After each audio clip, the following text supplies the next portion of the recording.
Have you ever wondered why no matter how much you try, whenever you go out and meet new people or even hang out with friends you already know, that something takes control over your mind and you morph into this weird pseudo version of yourself that you can't seem to turn off until you're on your way home? This is because your subconscious doesn't think you're good enough. You see, your subconscious projects a different you forth in social interactions when it doesn't think the real you will suffice. This is a defense mechanism, as if you only present yourself as this fake version, then any insults, judgment, criticisms can all be absorbed by it and not you. It takes true confidence to be vulnerable enough to reveal the real you to the world, because if you allow yourself to be seen, then you're exposed, and if you're exposed, then you open yourself up to pain. Your subconscious is truly only trying to protect you, but it will hide you away like Rapunzel for the rest of your life if you let it.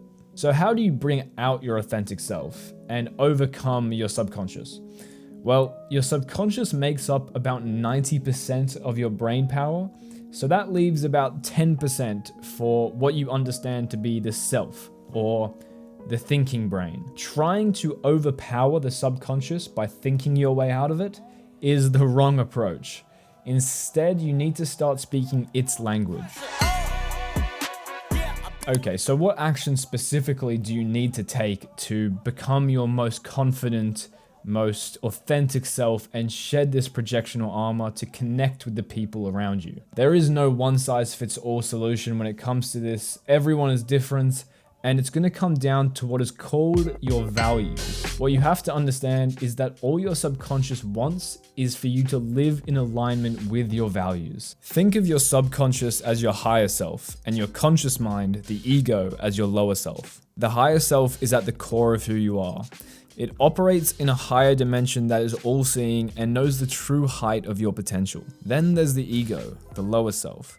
It only sees a couple of steps ahead, like walking through a thick fog. This is what craves the instant pleasures of the here and now, at the cost of enslaving you to a rudderless life of existential suffering. So in order to embody your higher self, you must first identify what your true values are, and then work to live by them. As I said earlier, there is no one size fits all when it comes to value. It's gonna take some introspection and reflection to unearth what they are for you. A simple way is just to grab a pen and paper and just start writing.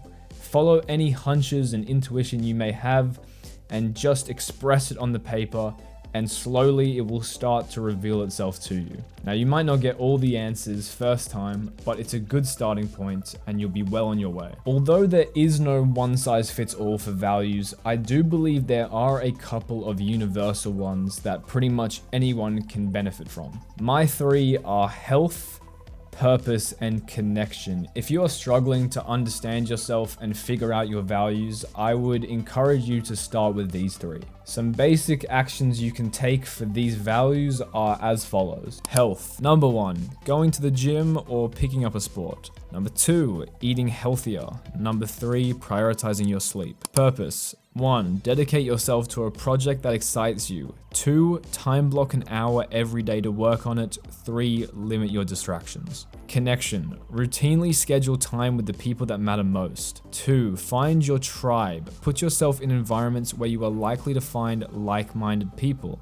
Think hobbies or interests. 3, journal/meditate. Take some time to connect with yourself and discover who you are. If you can learn to live in alignment with your values, you will become an unrecognizable person because your true authentic self will finally be released from captivity. And what you will come to realize is that your subconscious kinda had a point hiding you away in the first place, because the you were living as was never your authentic self to begin with. Your authentic self is the person you know you can be. It's the person you were born to be.